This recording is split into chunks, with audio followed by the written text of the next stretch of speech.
Kembali diinterupsi, pemirsa. Tadi saya utang pertanyaan dan utang waktu sama Bang Julius. Silakan Bang Julius. Tapi saya ingin bertanya dulu kepada Anda. Jadi Anda tidak yakin bahwa almarhum Arya Daru Pangayunan ini mengakhiri hidupnya sendiri? Ini bukan soal keyakinan. Keyakinan soal nanti hakim dalam menentukan vonis. Tapi saya mau lihat fakta, Dev. Dari awal saya katakan tadi adalah fakta sunt potentiora verbis. Fakta itu yang mau kita gali. Makanya saya tidak akan berdebat soal apakah ada orang yang bisa masuk lewat jendela terkunci. Toh penjaga kosan bisa buka dengan enteng lewat samping, padahal kuncinya di tengah. Saya nggak akan berdebat soal itu. Tapi pertama, kita harus apresiasi bahwa penyidik memiliki progres. Saya sudah melihat ada CCTV lebih dari 20, keterangan saksi ratusan dan segala macam. Nah, fakta-fakta itu yang harus disampaikan kepada publik. Jadi publik mempunyai keyakinan bahwa penyidik bekerja dengan baik dan memiliki satu hasil tertentu. Tapi tidak boleh disimpulkan sebagaimana penjelasan Dirkrim Kombes Pol Wirat. Dikatakan bahwa kami masih berproses. Tapi yang harus kita pertanyakan adalah, tadi saya katakan kata kuncinya anomali spasio-temporal.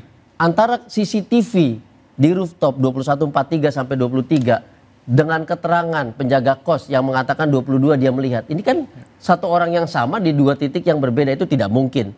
Itu harus kembali dijelaskan. Yang pertama. Yang kedua adalah yang dikatakan oleh forensik yang kemudian disimpulkan. Seorang ahli tidak boleh menyimpulkan proses penyelidikan, apalagi ahli forensik. Pasal 1 angka 28 KUHP membatasi bahwa keterangannya hasil observasinya. Apakah dia biomekanik medis, forensik, fisik, eksternal, internal, segala macam. Hasilnya apa? Bahkan kalau dia tidak menemukan faktor-faktor risikonya, dia tidak boleh menyimpulkan juga. Nah ini yang kami pantau kemarin. Penjelasannya justru menimbulkan kecurigaan, bukan menjelaskan. Terlebih lagi ada statement, nah ini harus dikoreksi. Mas Wahyu, Kompolnas harus bekerja ketat dengan Polda Metro Jaya. Ada statement dari forensik mengatakan berdasarkan hasil gelar perkara yang disampaikan oleh penyidik kepada kami. Itu bisa dianggap disrupsi, bisa dianggap intervensi, dan bahkan jangan-jangan penyidik tidak pernah menyampaikan itu, tetapi kemudian menimbulkan pertanyaan. Jadi ini soal narasi? Soal narasi, dari awal saya katakan, fakta sudah banyak, ini bisa jadi alat bukti, tetapi narasinya tidak nyambung. Makanya yang kita cari adalah relevansinya. Nah jangan sampai, saya berkali-kali katakan, kita sudah punya banyak pengalaman, tadi Bang Saur cerita soal Ferdi Sambo lah dan segala macamnya. Jangan menutup informasi publik, jangan menutup analisis publik. Analisis publik juga harus dijadikan pertimbangan untuk menjawab demi apa? Satu kata aja, yaitu kejelasan. Adanya kejelasan, maka ada kepercayaan kepada Polda Metro Jaya. Kan begitu deh. Baik. Kita juga masih tersambung dengan Bang Nikolai.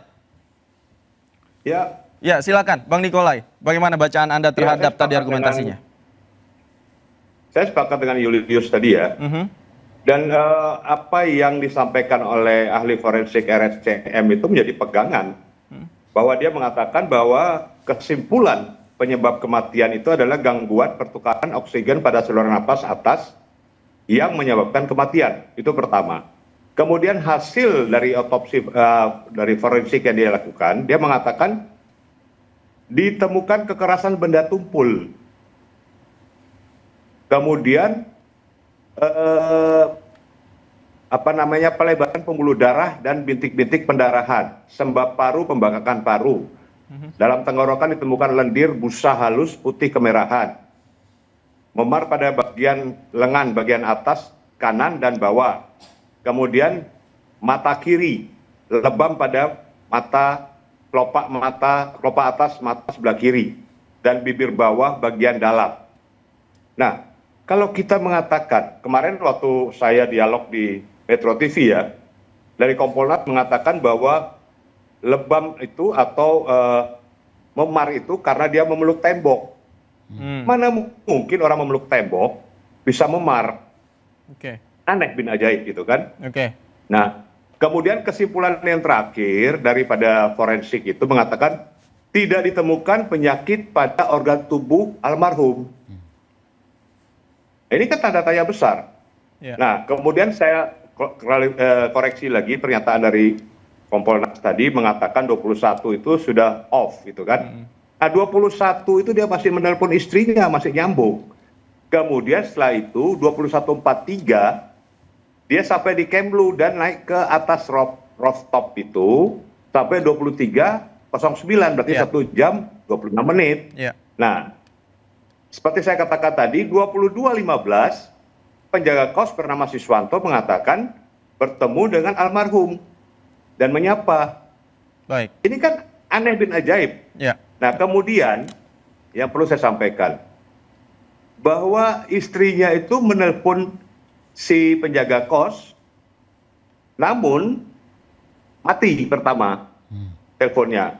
Nah, pada pukul 00 berapa itu?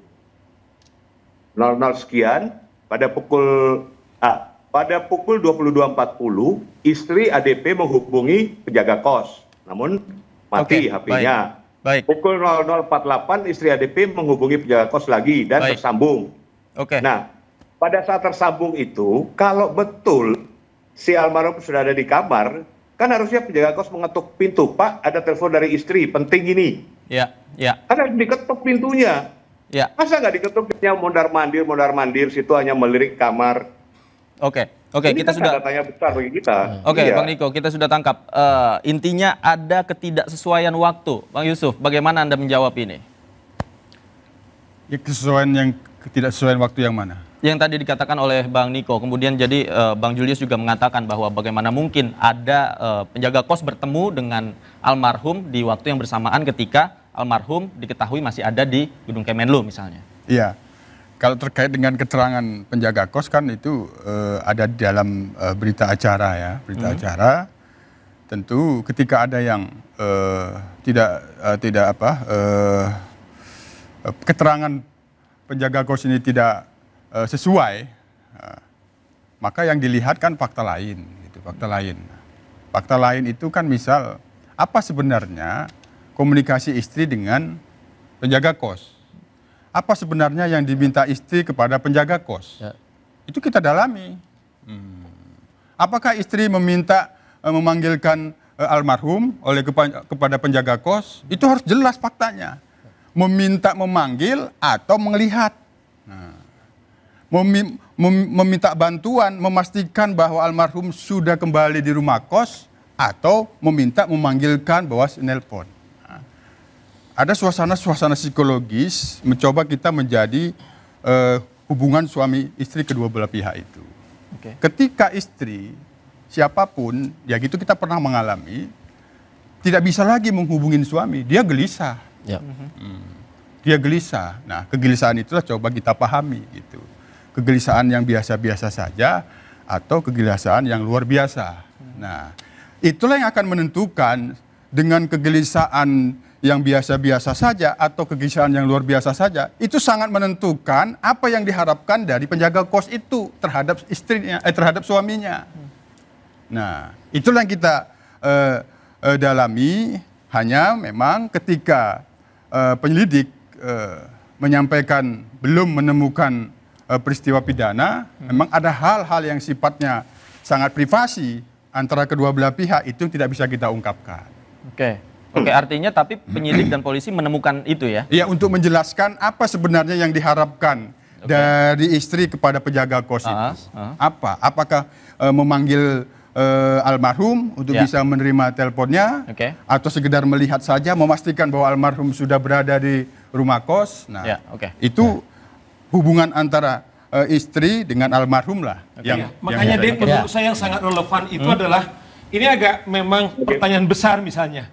Bagaimana telepon lama tiba-tiba ketemu yang dibilang pernah dia konsultasi yang mau bunuh diri itu, Mas. Sementara kita ini nggak mungkin kita sekarang ini lepas dari HP.